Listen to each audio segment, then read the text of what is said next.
अब ठीक है। चलिए तो हमने अब तक इंडक्शन मोटर स्पीड कंट्रोल देखे। ठीक है, सारे मेथड्स और applicable to slip ring induction motor. यहाँ पे भी हम ये method specially slip ring induction motor के लिए ही एप्लीकेबल है। नॉर्मल जो आपकी मोटर है स्क्विरल केज, उसके लिए एप्लीकेबल नहीं है। तो दो मेथड्स आपने ऐसे देखे जो specially slip ring induction Motors के लिए इम्प्लीमेंट होते थे। One was rotor resistance control method, जहाँ पे हम रोटर सर्किट में रेजिस्टेंस ऐड कर रहे थे एंड रोटर रेजिस्टेंस ऐड करके हमने स्पीड को डिक्रीज किया था by decreasing the torque value. ठीक है, सिमिलर केसेस ऑलमोस्ट है। तो यहाँ पे भी हमने क्या किया, रोटर सर्किट है हमारे पास, तो रोटर सर्किट में कोई हमारे पास इंटरनल सर्किट हो सकती है। फॉर एग्जांपल मैं यहाँ पे रफ सर्किट यहाँ पे बना देता हूँ रोटर के अंदर। ठीक है, इस टाइप की सर्किट है। One wire is connected to this, another wire is connected to this and the third wire is connected to this. तो हमारे पास इस रोटर सर्किट में तीन phases R A R B R C तीन phases exist कर रहे हैं। एंड बाय एनी हमने यहाँ क्या किया, एक पॉइंट तो internally we have short circuited and एक पॉइंट को हमने बाहर निकाल लिया। तो जो पॉइंट हमने बाहर निकाला है उस पॉइंट पे हम रेजिस्टेंस ऐड कर रहे थे इन रोटर रेजिस्टेंस कंट्रोल मेथड। ठीक है, तो रेजिस्टेंस भी हमारा कुछ ऐसा ही था कि थ्री फेज रेजिस्टेंस हमने लिया था।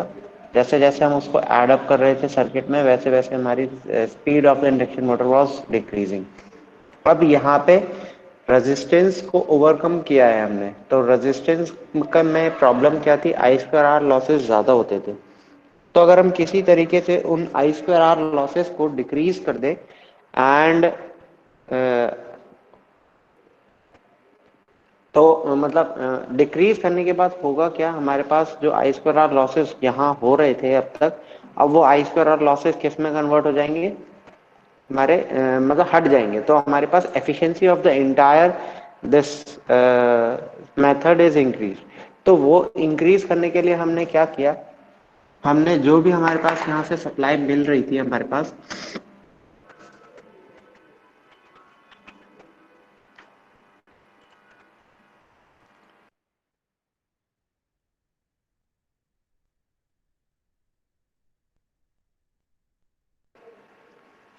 तो हमारे पास यहाँ से जो भी सर्किट मिल रही थी, ठीक है, वो कुछ इस टाइप की मिल रही थी। तो हमने थ्री फेज सर्किट से हमने we are supplying a three phase supply to a stator. Stator पे हमने सप्लाई दी, स्टेटर के बाद हमने रोटर पे इंडक्शन हुआ, रोटर पे जो इंडक्शन हुआ उससे हमने थ्री फेजेस आउट निकाले। उन थ्री फेजेस को हमने क्या किया, एक डीसी ब्रिज को दे दिया।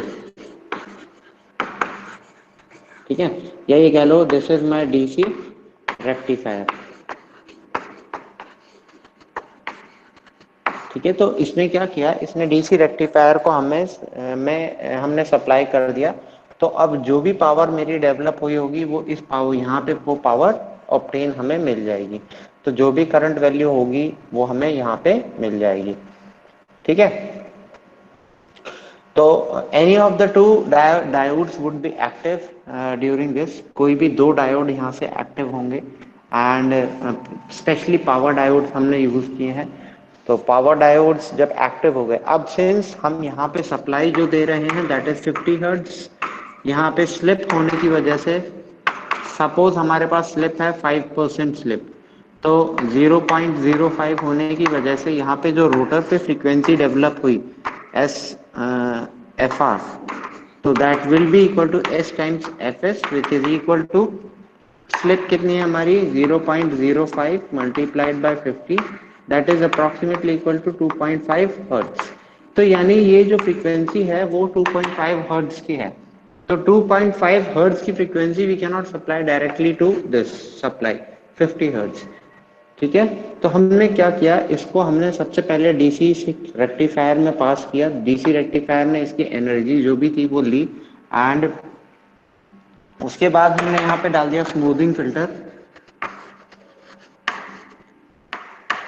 स्मूथिंग फिल्टर, ठीक है। एक तरह से जो भी हमारी एनर्जी है वो हम इजीली डीसी, प्योर डीसी हमें वेव मिल सके, and that pure DC wave is then fed back to inverter circuit, ठीक है। तो नेक्स्ट सेमेस्टर में आप पावर इलेक्ट्रॉनिक्स पढ़ोगे तो वहां पे इस चीज का रोल आप पढ़ लोगे कि we are employing thyristors, thyristors की हेल्प से हमने क्या किया, we are able to evaluate या we are able to get the enough voltage, ठीक है, and we can have the same frequency जो हमें यहाँ से मिली है। तो हमने उसी वोल्टेज और उस फ्रीक्वेंसी को वापस से ऑब्टेन किया, and then we have supplied some amount of power which was initially wasted in terms of resistances। तो हमने उस पावर को कुछ हद तक निकाल के वापस से हमारी मशीन इनपुट में दे दिया। चाहे तो एक तरह से ये समझ सकते हैं, सिंस थ्री फेजेस जो आउट हुए हैं, some of the power is reused, एक तरह से एक रिसाइकल सर्किट बन गई, ठीक है। तो इस मशीन में ओवरऑल एफिशिएंसी इंक्रीज हो जाती है, लेकिन यहाँ पे हमें सेमीकंडक्टर का यूज करना पड़ता है। We employ a DC rectifier, then we employ a smoothing filter, then we have finally inverter.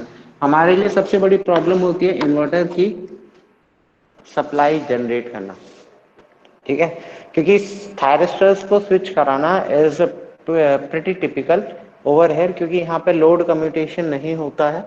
तो यहाँ पे थायरिस्टर का कम्यूटेशन कराना बहुत इंपॉर्टेंट है, ठीक है। तो नेक्स्ट सेमेस्टर में जब आप पावर इलेक्ट्रॉनिक्स पढ़ोगे तो you would be able to know some load commutation factors, basically कैसे कैसे हमारे थायरिस्टर्स ऑन या ऑफ होते हैं। किसी डिवाइस को यहाँ पे ऑन करना आसान है सेमीकंडक्टर डिवाइस को, लेकिन ऑफ करने के लिए we have to have some other methods as well, ठीक है। तो ये है आपका स्लिप एनर्जी रिकवरी मेथड, जिसे कहते हैं शर्बियस ड्राइव, ठीक है, SCHERBIUS drive,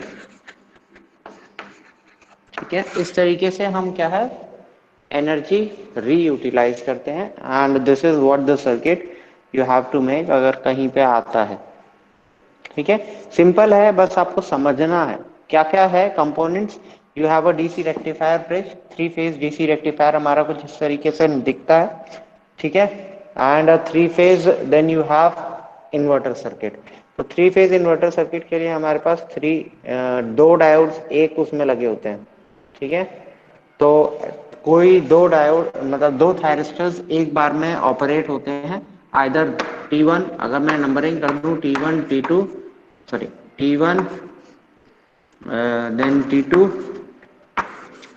T3 T4 T5 and T6। तो T1 T2 एक बार ऑन हो रहे होंगे, एक बार T2 T3 ऑन हो रहे होंगे, then T3 T4, then T4 T5, then T5 T6। इस तरीके से पेयर हमेशा एग्जीक्यूट होते रहते हैं। तो वी कैन हैव 6 साइकिल्स, ठीक है। तो हमारे पास 6 साइकिल्स मिल जाती हैं। तो एक पॉजिटिव साइकिल हो गई, एक नेगेटिव फेज साइकिल हो गई। तो इस तरीके से हमें 6 साइकिल्स मिल जाती हैं वोल्टेज की। Is it clear now? तो फ्रॉम दिस पर्सपेक्टिव अगर किसी को कुछ और समझना हो, speed control of induction motor या नॉर्मल कंट्रोल में अगर किसी को कुछ पूछना हो तो मुझे बता देना, ठीक है। इसी को कहते हैं हम ईएमएफ इंजेक्शन मेथड, ठीक है। अगर सिलेबस आप लुक आफ्टर करोगे तो सिलेबस में ये चीज EMF injection method, speed control of induction motor by EMF injection method with and without EMF injection method करके दिया हुआ है। तो ये इकलौता मेथड है जो विद ईएमएफ इंजेक्शन होता है, क्योंकि यहाँ पे we put some additional supply back to the supply, ठीक है। तो जो भी हमने यहाँ पे सप्लाई निकाली है उस सप्लाई का कुछ पार्ट हम वापस सप्लाई को दे रहे हैं। तो this method is known as EMF injection method, ठीक है। बाकी जो इससे पहले वाले मेथड से वहां पे हम कहीं पे भी पावर को सेव नहीं कर रहे, ना ही पावर को दोबारा से सप्लाई कर रहे हैं। तो इसलिए वो जितने भी मेथड है those are without EMF injection method. This method is only this method, ठीक है। याद रखना इस चीज को, only and only this method is EMF injection method. Clear?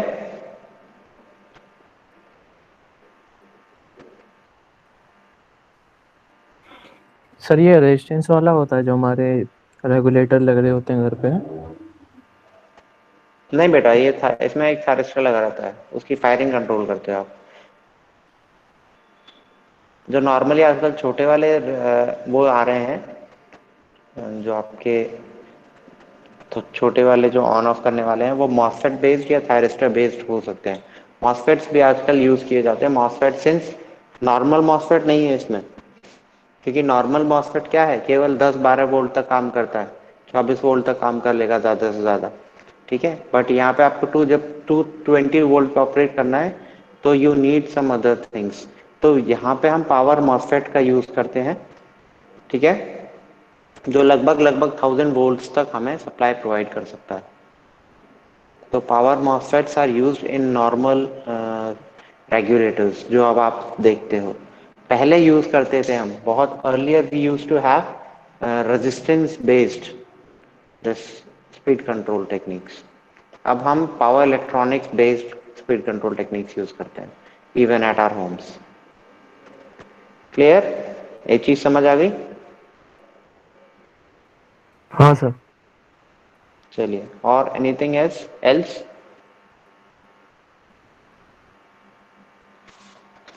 अगर आपको कुछ पूछना है from the unit you can ask. बाकी आपका एक टॉपिक इसमें जो आप यूनिवर्सिटी में पहले आता था, अब आपके सिलेबस से हटा दिया गया है, that is basically N induction generator. ठीक है, मुझे नहीं पता है आपका आएगा या नहीं आएगा, लेकिन yes, you earlier had this topic. ठीक है, आपके नया के कोड आपको दिया गया है, तो के कोड के सिलेबस में वो चीज़ मेंशन नहीं है, but at least you should know what is induction generator. तो मैं आप लोगों को थोड़ा सा आइडिया देता हूँ इंडक्शन जनरेटर का। देखो, अगर आप नॉर्मल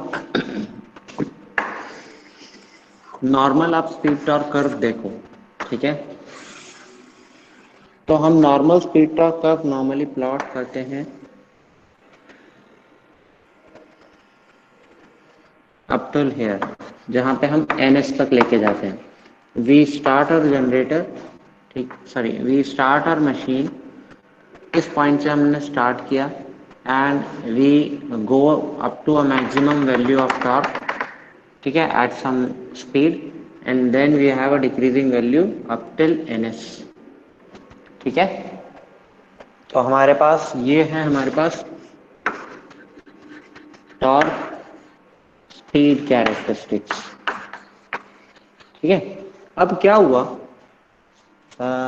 अब मैं इन डिफरेंट डिफरेंट रीजन्स को आप लोगों को थोड़ा थोड़ा एनालाइज करवाता हूँ।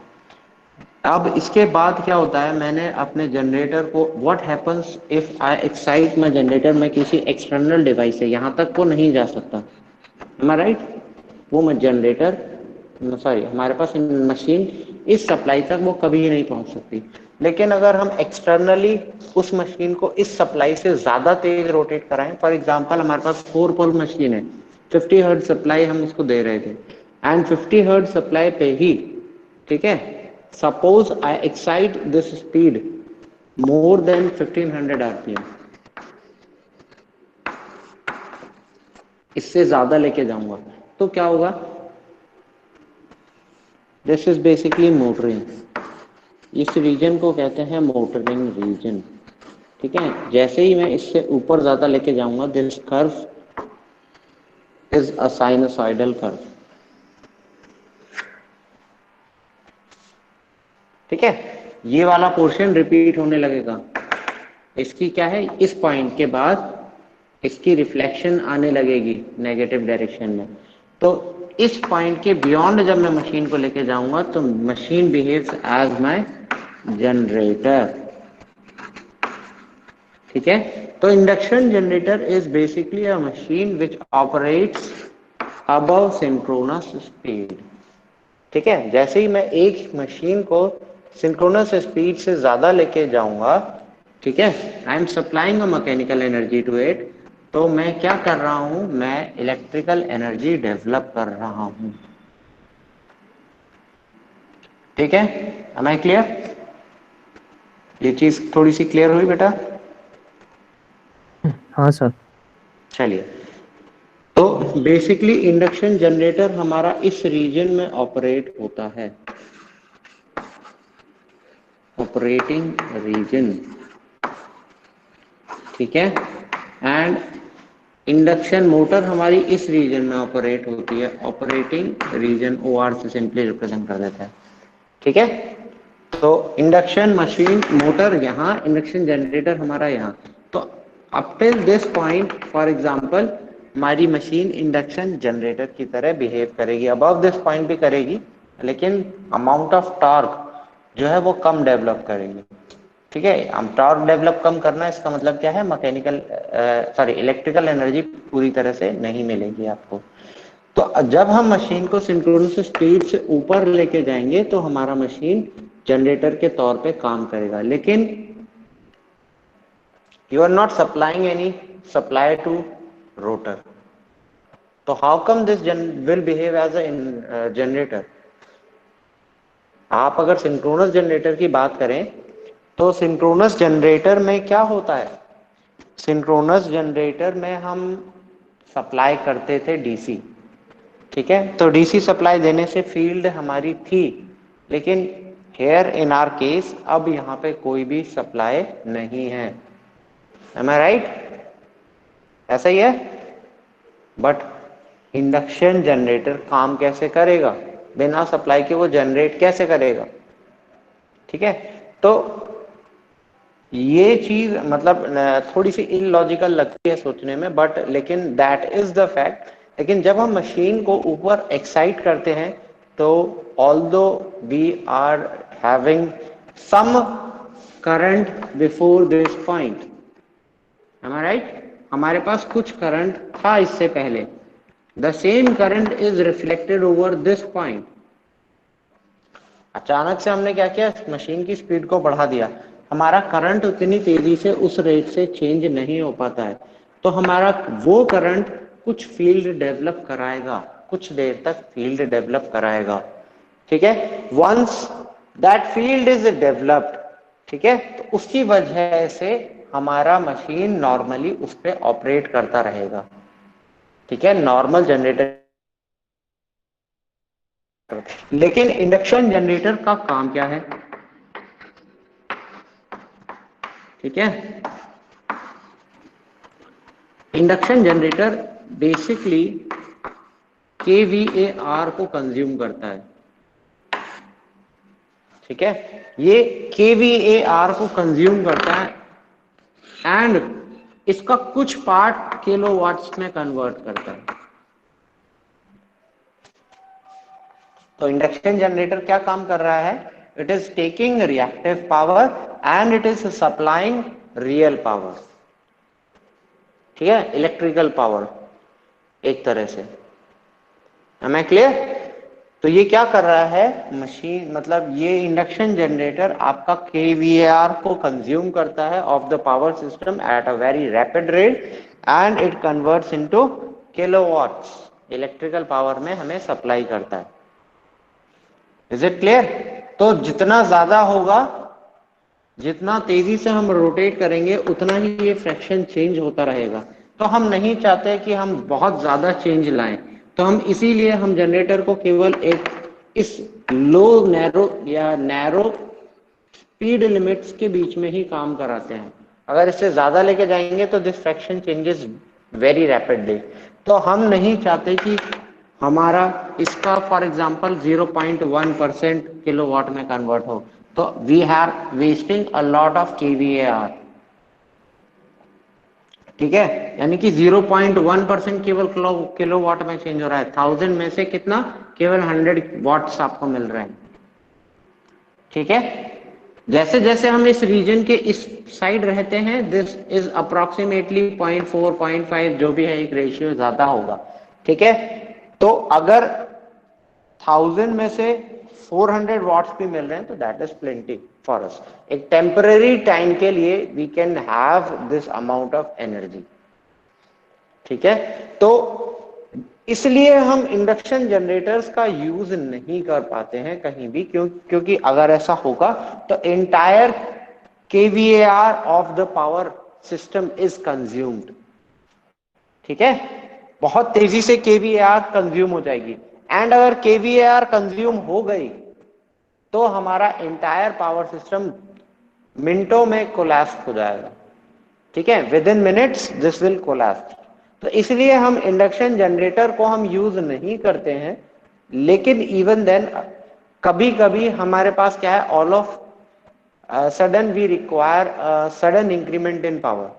ठीक है, बहुत तेजी से जब हमें अचानक से इंक्रीमेंट चाहिए पावर का, तो हम वहां पे एक इंडक्शन मोटर को जनरेटर के तौर पे रन करा के we can obtain this power.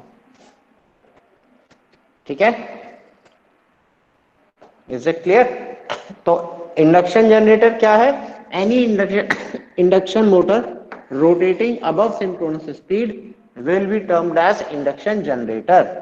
ठीक है, बट इसका प्रिंसिपल क्या है, मतलब वो क्या है nature? It consumes kVAR of the system and it converts the kVAR into kilowatt. ठीक है, तो बाकी चीजें थोड़ा बहुत आप इसको जान लेना। और इसके अलावा इसीलिए हम इंडक्शन जनरेटर्स के अराउंड कैपेसिटर बैंक लगाते हैं पैरेलल में। ठीक है, सिंस इट कंज्यूम्स kVAR, तो जब ये kVAR को कंज्यूम करेगा तो वोल्टेज में डिप मिलेगा। ठीक है, तो वोल्टेज का डिप नहीं आए तो हमें क्या चाहिए, kVAR को सप्लाई करने वाला एलिमेंट चाहिए। एंड kVAR सप्लाई कौन करता है? कैपेसिटर्स। ठीक है, जर्नली इंडक्शन जनरेटर के पैरेलल में आपको कैपेसिटर बैंक मिलेगा। ठीक है,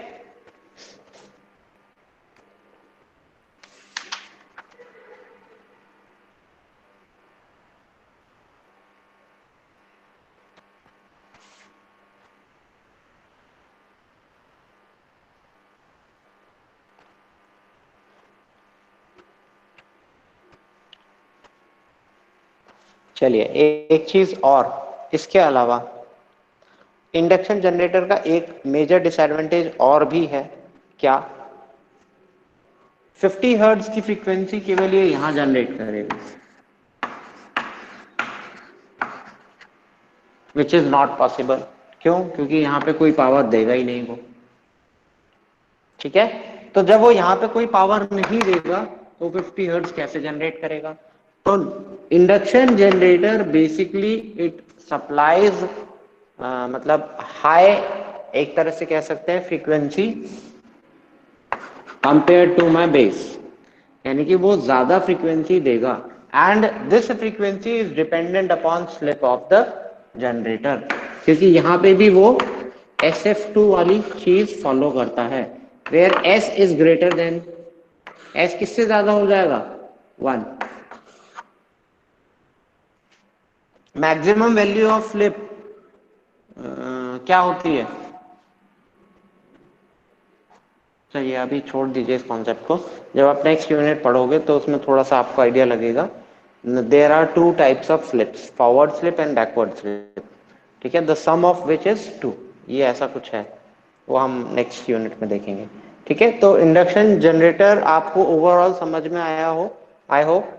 तो किसी भी इंडक्शन मोटर को अबव सिंक्रोनस स्पीड रोटेट करना, that is called an induction generator.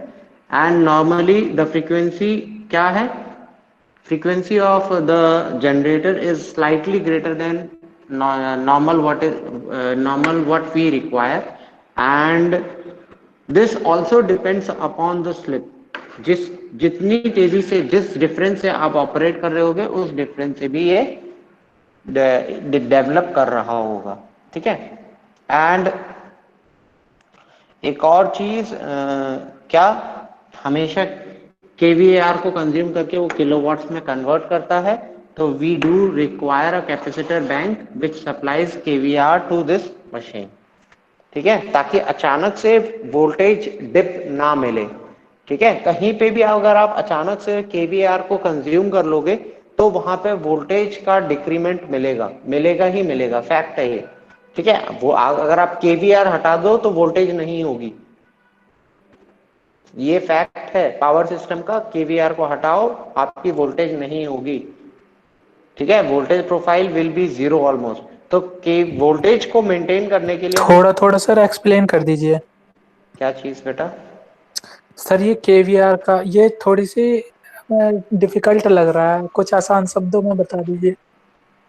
For example मैं समझा नहीं, मैं बहुत सिंपल लैंग्वेज में मैं आपको जै, समझा रहा हूँ बेटा जैसे कि जैसे अगर अगर केवीआर नहीं रहा हमारे सिस्टम में तो हमारी सप्लाई पे क्या इफेक्ट पड़ेगा? सप्लाई पे वोल्टेज नहीं मिलेगा। You can not have a voltage without KVAR. अगर केवीएआर जीरो होगा तो आपका वोल्टेज जीरो। तो इसलिए अगर आपने इंडक्शन जनरेटर चलाया, केवीआर को कंज्यूम कर लिया, which will be again a disadvantage for us. क्यों? क्योंकि आपने सारा वोल्टेज कंज्यूम कर लिया। तो आप वोल्टेज बना भी रहे हो लेकिन उसके लिए वोल्टेज खा भी रहे हो, विच इज नॉट पॉसिबल। ठीक है। एंड अगर यस अगर आपका क्या कहते हैं मैकेनिकल पावर आपने जीरो कर दी, यानी इफ अगर आप इस जनरेटर को मैकेनिकल पावर नहीं दोगे तो you will not be able to have a kilowatt. तो मैकेनिकल पावर बेसिकली किसको कंट्रोल कर रही है? It is controlling my kilowatts. Kilowatts is what is cos phi, वो पावर फैक्टर को कंट्रोल कर रही है बेसिकली। ठीक है। तो मैकेनिकल पावर जो भी आप सप्लाई कर रहे हो जनरेटर को, that is controlling basically kilowatts, और indirectly you can say the power factor of the system. ठीक है। And KVAR is controlled by controlling this reactive power को कंट्रोल करने के लिए आपको वोल्टेज मेंटेन करना पड़ेगा। ठीक है, which is done by with the help of capacitor bank. ये चीज मैं आपको समझा रहा हूं। ठीक है, इतना ही है समझने के लिए, पावर सिस्टम में इससे ज्यादा चीज नहीं है। ठीक है, ओके क्लियर? सर। इतना ही है, इससे ज्यादा नहीं है। इससे ज्यादा होगा मैं बता दूंगा आप लोगों को पॉइंट पर पॉइंट पर।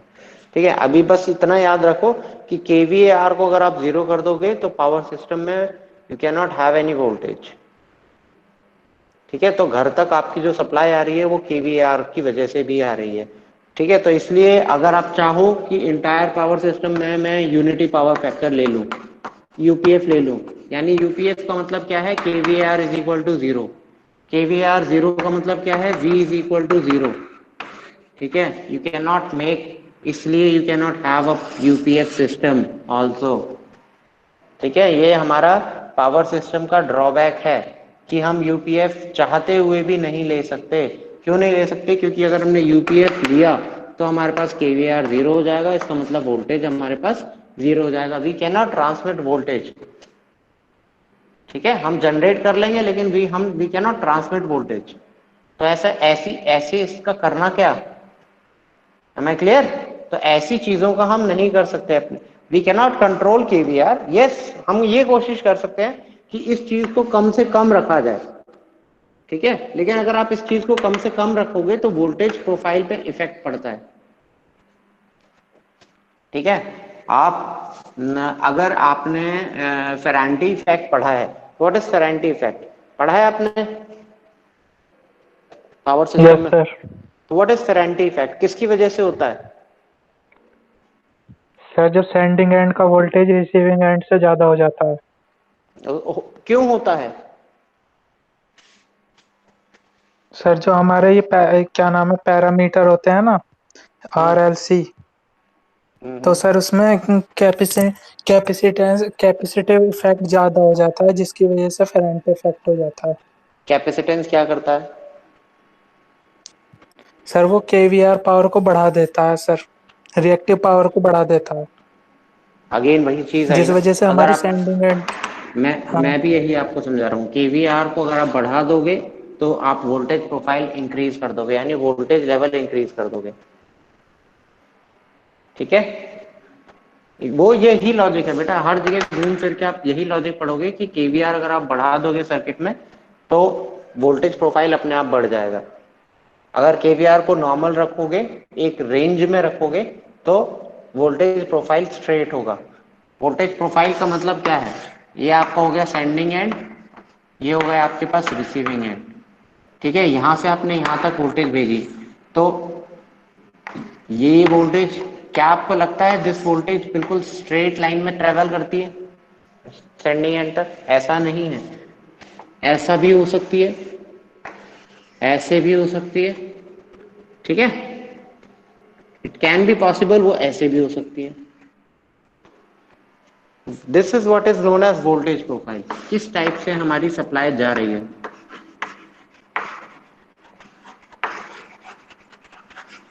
किस टाइप की शेप है एक्चुअल में इंटायर पावर सिस्टम में। This can only be seen if we voltage, if we measure the voltage at different different distances. ठीक है, तो जब बहुत सारे हमें यहाँ से फॉर एग्जांपल हमने 0 से 200 किलोमीटर तक जाना है, तो जरूरी नहीं है 200 किलोमीटर तक आपको यही सेम वोल्टेज मिल रही हो स्ट्रेट। तो जो वोल्टेजेस एक्चुअल में मिलती हैं आपको, इट कैन बी अप्स और downs, it can be a very down then lately a very high value, it can be possible. ठीक है, it can also be possible कि वो बार बार फ्लक्चुएट भी कर रही हो, कभी ज्यादा हो जाएगी कभी कम हो जाएगी, depends upon the charging current. तो वो चीज छोड़ दीजिए आप। ठीक है, बस इतना याद रखो कि व्हाट इज केवीआर। केवीआर क्या करता है, केवीआर वोल्टेज के लिए रिस्पॉन्सिबल है, एंड वोल्टेज को मेंटेन करने के लिए हम केवीआर को जीरो नहीं कर सकते। ठीक है, इंडक्शन जनरेटर में इसी प्रिंसिपल का आपका यूज होता है।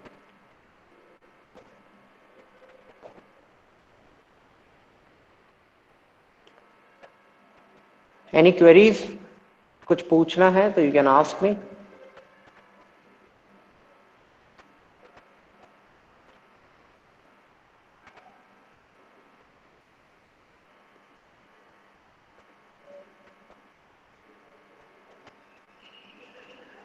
हेलो, कुछ इसके अलावा कुछ पूछना है तो you can ask me, because I am completing my unit 4 now. तो ऑलमोस्ट जो मेरे को टॉपिक पता है वो मैं कंप्लीट कर चुका हूँ। इंडक्शन जनरेटर आपका सिलेबस में नहीं है, although it is not mentioned in your syllabus, but yes you must know what is an induction generator is, and अगर यूनिवर्सिटी में क्वेश्चन आ जाता है तो यू शुड अटेम्प्ट।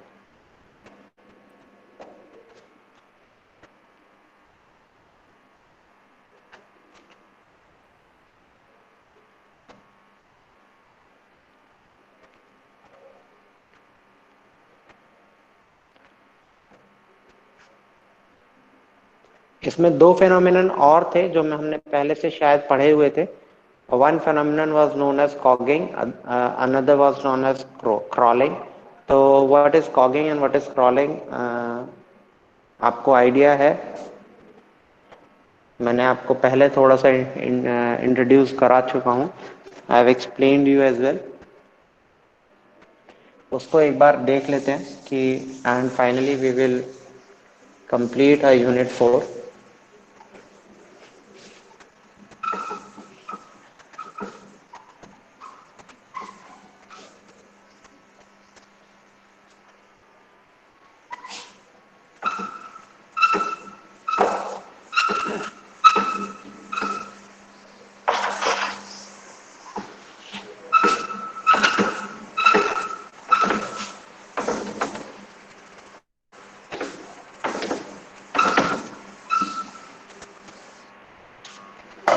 चलिए, last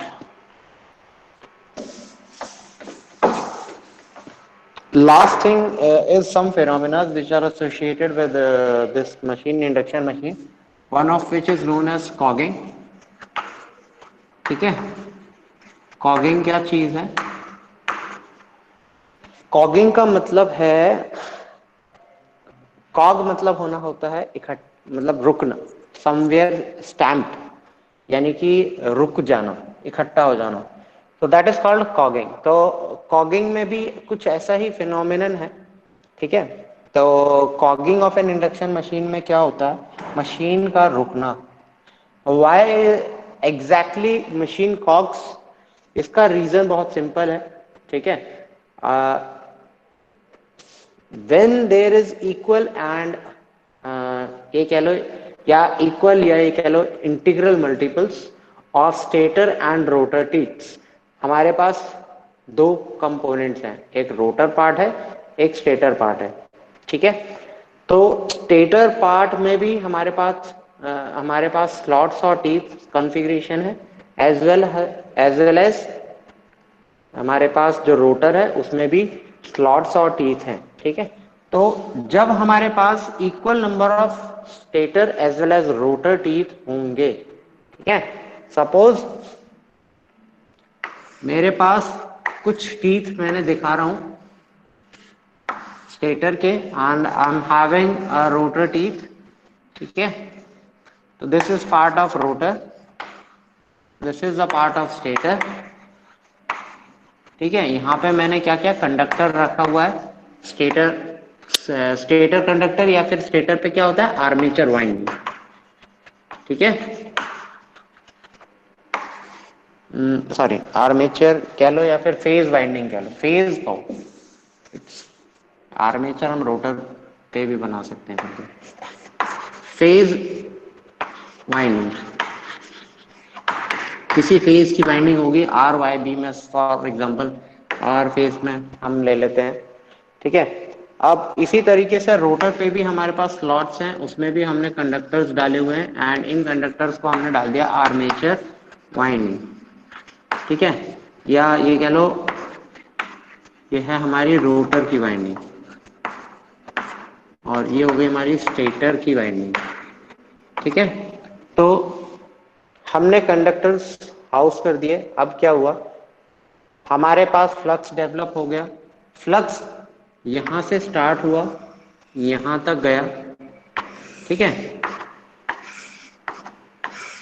it can be possible कि यहां तक नॉर्थ पोल था, यहां तक साउथ पोल है, तो लेट अस कंसीडर कि हमारे पास इस टाइप से कुछ कॉन्फ़िगरेशन मिल गया, ठीक है। इट कैन बी पॉसिबल कि दोनों ही डायरेक्शन डाउनवर्ड्स हो या दोनों डायरेक्शन अपवर्ड्स हो, लेकिन alternately I have taken it कि let it be north pole, let it be south pole, a part of north pole, a part of south pole, तो इस तरीके से हमने बना दिया ठीक है। तो अब मेरा फ्लक्स ऐसे ट्रेवल कर रहा है कोर से होता हुआ, then finally it is going back to stator, ठीक है। तो इस तरीके से हमारा फ्लक्स ट्रेवल कर रहा है। अब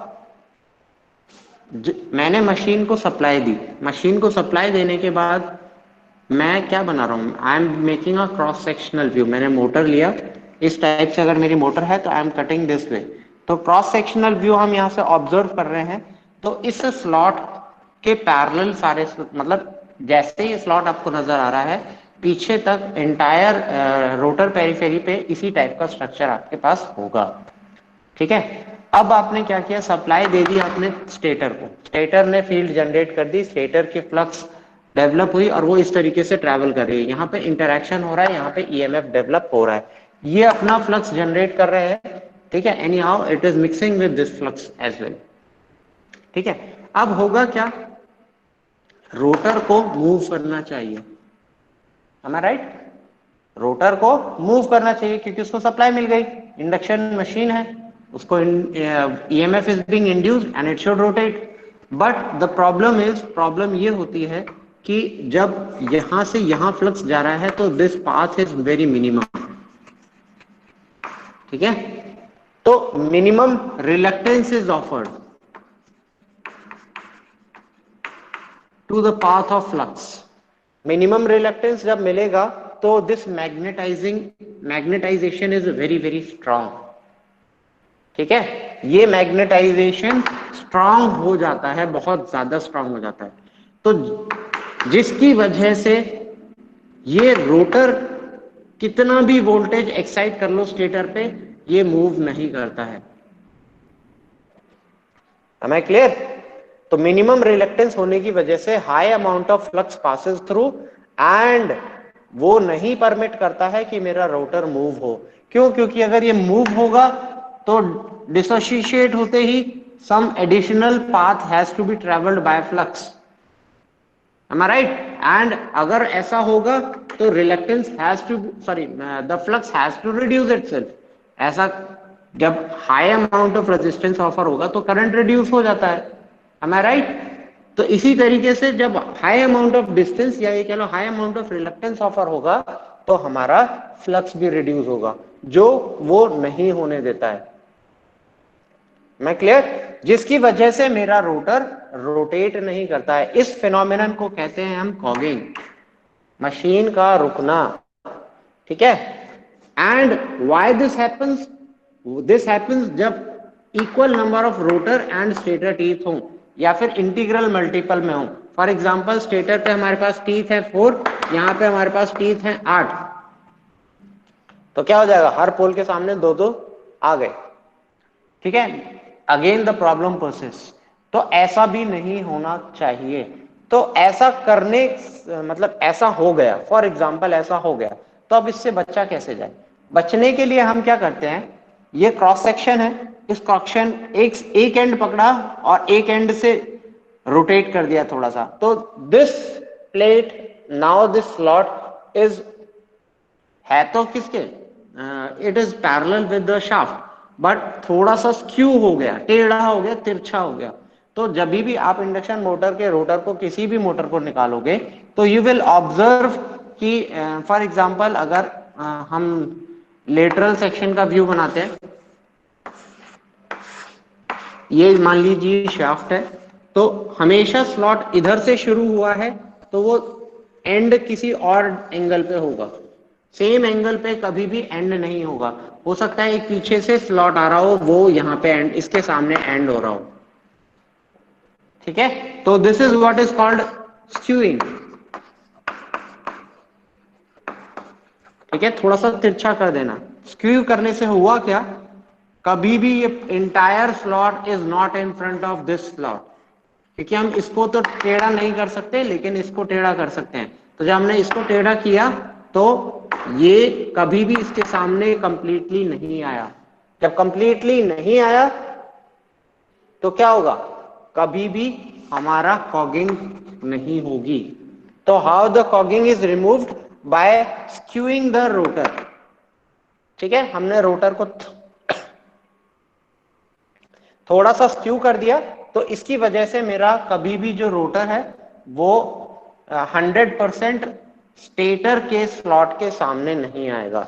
तो नहीं आने की वजह से मेरा रोटर हमेशा रोटेट करेगा। Is it clear? तो द फेनोमेनन, दिस फेनोमेनन मैंने बताया कि क्या होता है कॉगिंग एंड कैसे हम इस चीज को रिमूव करते हैं। तो you can have your books, you can study this material. अगर कुछ आपको डाउट लगता है you can again ask me. ठीक है, तो एक फिनोमिनन मैंने आप लोगों को आपके सामने बताया क्या हुआ और उसको कैसे हमने उसे रोका। तो अगर आप इन केस अगर आप जाते हो लैब्स में, तो just go to your induction machine and try to dismantle an induction machine. खोल के देखो उसको, तो जब खोलोगे तो आपको वहां पे ये स्लॉट्स आपको नजर आएंगे। ठीक है, इस तरीके से स्क्यूड स्लॉट्स आपको नजर आएंगे। चलिए, नेक्स्ट थिंग हमारे पास है क्रॉलिंग।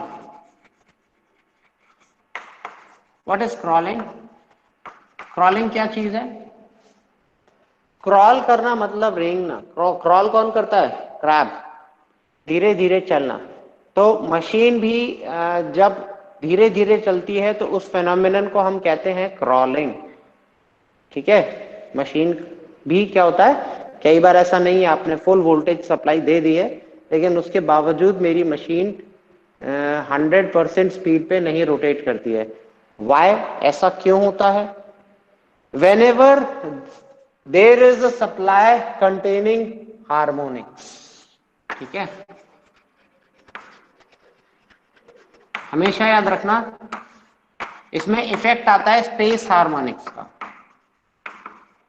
जब कभी भी हम स्पेस हार्मोनिक्स सिस्टम में इंजेक्ट कर देंगे and that supply is being provided to your induction motor, तो वो अल्टीमेटली क्या है, वो भी स्पेस हार्मोनिक्स भी इंडक्शन मशीन पे जाएंगी एंड अपनी अपनी टॉर्क डेवलप करेंगी।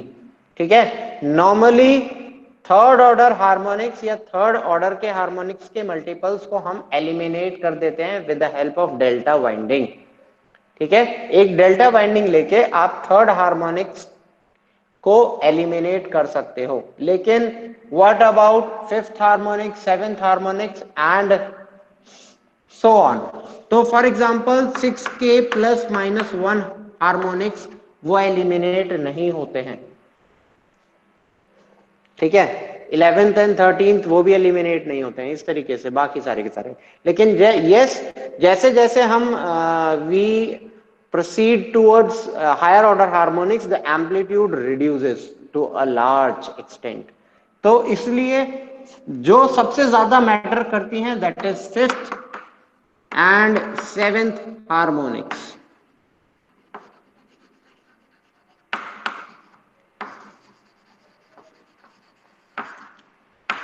इनके एम्पलीट्यूड भी इतने सफिशिएंट होते हैं कि वो टॉर्क डेवलप कराएंगी अपनी डायरेक्शन में। तो अब देखते हैं इफेक्ट क्या होगा। 5th ऑर्डर हार्मोनिक्स हमेशा एंटी क्लॉकवाइज चलती हैं, जबकि हमारे पास 7th ऑर्डर हार्मोनिक्स हमेशा क्लॉकवाइज डायरेक्शन में चलती हैं। अब सोचो कैसे होता है ऐसा, ठीक है? इसका रीजन मुझे बताना, अगर नहीं पता होगा तो आई विल एक्सप्लेन। लेकिन yes, you have to search कि व्हाई 5th हार्मोनिक्स मतलब एंटी क्लॉकवाइज मैंने लिख दिया है क्योंकि डायरेक्शन हम मान रहे हैं मेरी machine is rotating in clockwise direction. तो क्लॉकवाइज जब रोटेट कर रही है तो 7th हार्मोनिक क्लॉकवाइज उसी डायरेक्शन में रोटेट कर रही है, जबकि 5th हार्मोनिक्स अपोजिट डायरेक्शन में रोटेट कर रही है, दैट इज एंटी क्लॉकवाइज। ठीक है, अजम्पशन है यहाँ पे, क्या assumption is my machine is rotating in clockwise direction। ठीक है, अब 7th हार्मोनिक्स और 5th हार्मोनिक्स भी अपना टॉर्क डेवलप करेंगी। सपोज सबसे पहले ले लेते हैं हम फंडामेंटल हार्मोनिक्स, यानी कि फंडामेंटल कौन सी है, 50 हर्ट्ज। तो 50 हर्ट्ज की वजह से हमारे पास मान लिया स्पीड टॉर्क कैरेक्टरिस्टिक्स जो मिली दैट इज दिस NS। ठीक है, एंड कुछ इस तरीके से,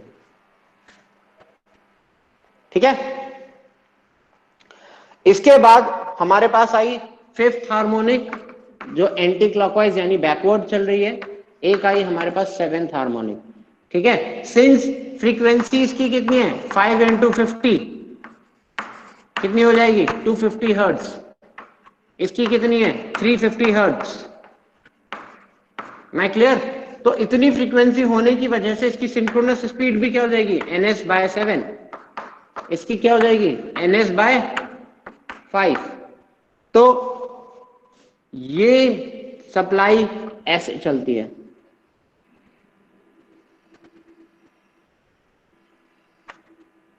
ये हो गया हमारे पास ns/5। ठीक है, हालांकि हो सकता है छोटा ऑर्डर का बनाओ। ठीक है, इसके बाद सिंस मैंने बताया, क्या चीज बताया, फंडामेंटल सबसे ज्यादा, देन 3rd हार्मोनिक एलिमिनेट ही कर दी, 5th हार्मोनिक उससे नीचे, 7th हार्मोनिक एम्पलीट्यूड वाइज बता रहा हूं मैं, फंडामेंटल का सबसे ज्यादा होता है कंपोनेंट। ठीक है, देन 5th हार्मोनिक का कम हो गया, 7th हार्मोनिक का और कम हो गया। तो जैसे ही कम हुआ तो इससे कम एम्पलीट्यूड का होगा। ठीक है, this ns/7 this should be less, ये ज्यादा है ये कम है। ns 1500 आरपीएम है फॉर एग्जांपल, तो ये पे कितना हो जाएगा ns/5, 1500 डिवाइडेड बाय 5 कितना हो जाएगा 300 आरपीएम। यहाँ पे डिवाइड बाय 7 करोगे तो समवेयर 200-250 के आसपास ही कहीं होगा फॉर एग्जांपल। ठीक है, तो this is less as well as this is less। ठीक है, ऐसे this is because of fundamental, this is because of 7th order harmonic, and this is because of 5th order harmonic। ठीक है, अब क्या होगा, मेरी मशीन इस तरीके से स्टार्ट होनी थी। मैंने इस मशीन पे फॉर एग्जांपल लोड दिया है इस टाइप का, this is my load line. अगर मैं केवल फंडामेंटल फ्रीक्वेंसी देता तो मेरी मशीन आसानी से स्टार्ट हो जाती। क्यों? क्योंकि इसको स्टार्टिंग में कम पावर चाहिए एंड मेरी मशीन आराम से स्टार्ट होके इस पॉइंट पे पहुंच जाती, नॉट अ बिग डील। लेकिन अब क्या हुआ, जब मैंने इसको हार्मोनिक्स वाली फ्रीक्वेंसी दी तो ये वाली फ्रीक्वेंसी भी ऐड हो गई, ये वाली भी फ्रीक्वेंसी ऐड हो गई, जिसकी वजह से इक्विवेलेंट इसका इसके साथ एडिशन हो गया, ठीक है। For example let us consider वो इस टाइप से हुआ, ठीक है। Now this becomes my actual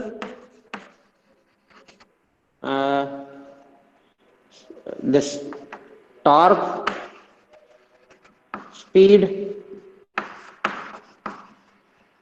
curve for harmonics, ठीक है। This is the actual curve. तो अब मेरी मशीन उसी कर्व, अगर मैं उसी लोड को स्टार्ट करूंगा, ध्यान रखना, तो मेरी मशीन यहीं पे ट्रैप हो जाएगी, which is very very close to ns/7 speed. तो रेदर देन मेरी machine going up to this speed, machine operates very close to ns/7 speed, ठीक है। मेरी मशीन ns/7 स्पीड पे ही ऑपरेट करती रहती है, and this phenomenon is known as crawling, ठीक है। क्लियर? ये चीज क्लियर हुई बात आप लोगों के सामने कि व्हाट इज क्रॉलिंग? क्रॉलिंग में क्या, क्रॉलिंग में क्या होता है? क्रॉलिंग में नॉर्मली हमें कम स्पीड मिलती है। व्हाई? बिकॉज हम हार्मोनिक वाली फ्रीक्वेंसी मशीन को जब देंगे तो हार्मोनिक्स भी अपना रोल प्ले करेंगी, वो भी अपनी स्पीड टॉर्क कैरेक्टरिस्टिक्स बनाएंगी, एंड इक्विवेलेंट कितना मिलेगा? It will be added up. तो फंडामेंटल के साथ मेरी ये वाली फ्रीक्वेंसी ऐड हो गई, जिसकी वजह से कर्व मेरा पहले जो ऊपर डायरेक्टली ऊपर जा रहा था वो अप्स एंड डाउन्स के थ्रू जाएगा। तो जिस भी डाउन पे लोड कर्व इंटरसेक्ट हो जाएगा वहीं पे मेरी मशीन फंस जाएगी, उससे ज्यादा नहीं जाएगी। तो मुझे क्या करना पड़ेगा? मैं मशीन को या तो यहां पे लोड से हटा के यहां डायरेक्टली सप्लाई करूं लोड, मैं क्लियर, मैं यहीं पे डायरेक्टली सप्लाई कर दूं लोड, या फिर मैं क्या करूं, ये मशीन में हम 7th हार्मोनिक को एलिमिनेट करने के लिए बना दें कुछ, ठीक है। क्लियर? अब ये चीज समझ में आ गई बेटा?